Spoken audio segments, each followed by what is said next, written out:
the garage. It's Friday morning, like at 4:30. It's my day off. I took it off for some personal reasons. Figured I'd sleep in. No, I was wide awake at 1:30 in the morning. So I dinked around online for a little while. Then I decided, well, I'll just come out here and mess around with the Maytag. So my goal is to get the flywheel put back on, make sure I have good spark, and I guess the only thing left would be to put fuel in it and see if it runs. So flywheel's going back on, and then we'll mess around with some of this other stuff. Alright, so I got the flywheel back on, and I have the pulley back on the hub. Have the plug in. Has pretty good compression. I do get a spark out of it. I just need to put the inspection plate back on, put the carburetor back on, and it'll be ready to try. Probably should replace the spark plug wire, at least the ends on it, since it's been through some stuff, and I want to make sure it has a really good connection with the inner wire on the connectors. Because I think when I did this, it's just the wire coming out to the end and just touching this. And the same thing with the back end. It's just, it cuts into it and seats against the inner wire. So my guess is it's probably not making the best contact. Ooh, if it would focus in either end. So I probably will redo those and maybe get some new wire, because it is looking a little cracked in that. But I probably have some extra around here that I could probably use. But yeah, for now, I think it'll do. Like I said, I might be able to just cut the ends and put new ends on that wire. So for this bottom carburetor bolt hole, I have had to chase it because I can get the bolt in most of the way, except I still have probably 1/8 of an inch to go or so. Once it's actually daylight and I can throw a little bit of fuel in this thing and see what it does. And that.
Alright, so we have a runner.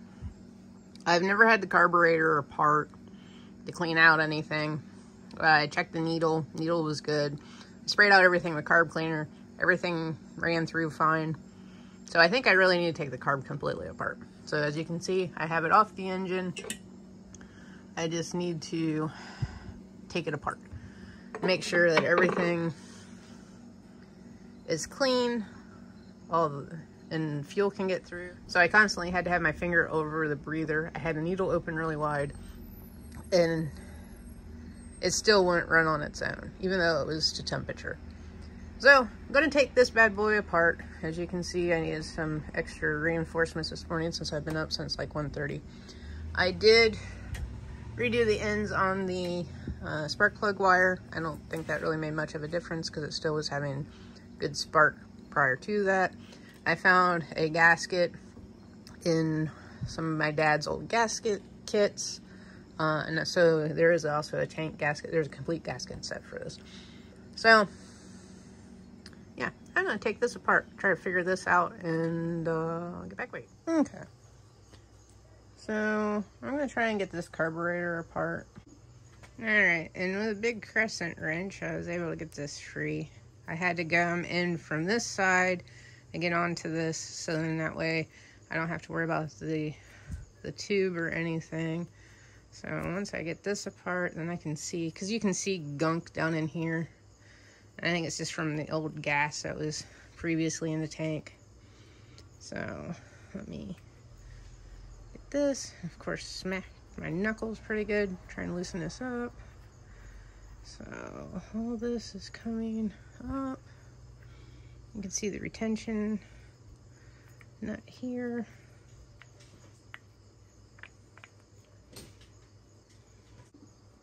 All right, looking down into this thing, I think you can see it. It is really quite gunky down in there, which would be why this thing would only run when I had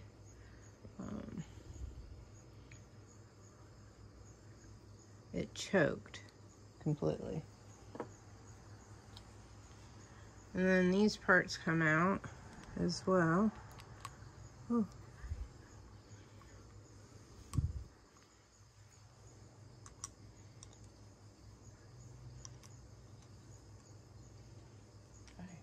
Get it here.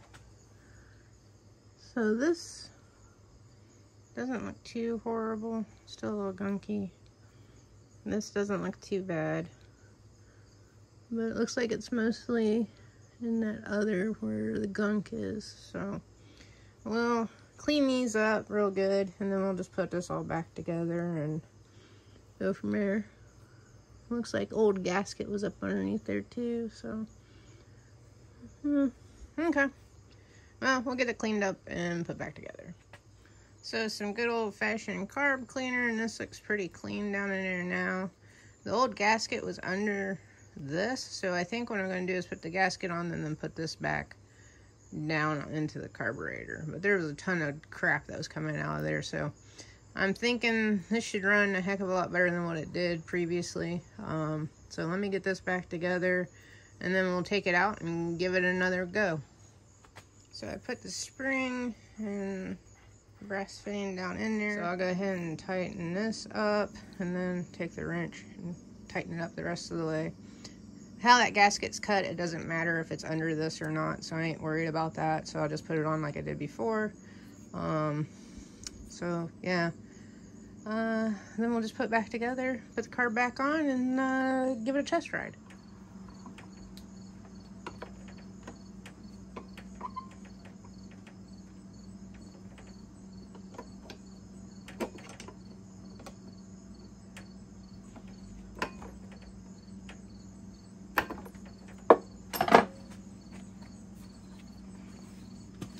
Alright, so the carb is back on. We'll take it out and give it a test kick and see if this thing will actually fire up. And we'll see whether we can get this thing to fire up.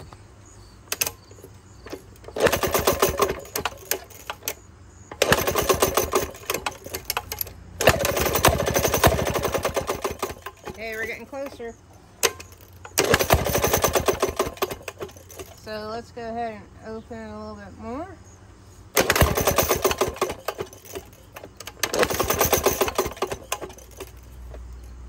So I'm going to just do 2 turns on this.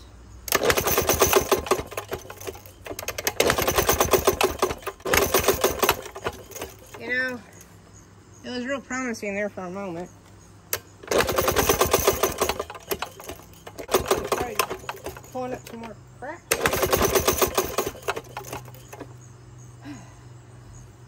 And as I've always said in all the shows, whenever this thing would never fire up for me, I would always say, Maytag, teaching women how to cuss since 1927. Could you imagine being outside trying to do your laundry? Well, actually it could be inside because it had the long exhaust tube. Fighting with this thing to get it started just so you could freaking do laundry. I don't know how they did it. I'm sure these were much more reliable back then too. After many death threats and threatening to hit something with it, it's running on its own. I'm not having to choke it. Still need to adjust the needle.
So I think we got it running, like I said, just a little bit of fine tuning and work out a couple of the other bugs out of it. I think it'd be running real nice, and used to run all day long. I think we can get it back to that pretty easily at this point.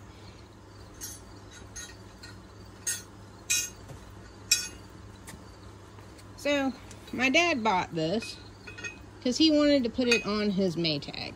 He never had the opportunity to finish that project. So I think what I'm going to do with this, after I get it running pretty reliably, I'll end up putting this on it. This horse head, then have the smoke blow out its sides of its mouth. So I think that's what's going to happen with this Maytag. So I did have the adapter that went on the exhaust. It went to a threaded pipe. I think I sold all of those that I had. So I'll probably be looking for another one of those, so that way I can convert this over. If I get, I think it was 2-inch pipe. Yeah, 2-inch pipe that went up into this. As long as it sits here, because it is set up to here, leaves an open area. I can probably put something in the bottom of it to where it would seal and set this up on there. So, and I think it would get enough airflow through the exhaust to do this. So that's another project to come. So once again, we got it running. I think we're good to go. I just need to find my needle indicator and put that back on there. I don't know what happened to it. It obviously is not there anymore. So I need to do that. Other than that, this is a runner. Thanks for watching. Remember to like and subscribe. I'll do better with getting back to people on comments. That's one thing I'm pretty bad about. I was doing really good there for a while, and then I've kind of fallen off again. So I'll do better with comments, but like, subscribe, keep checking back.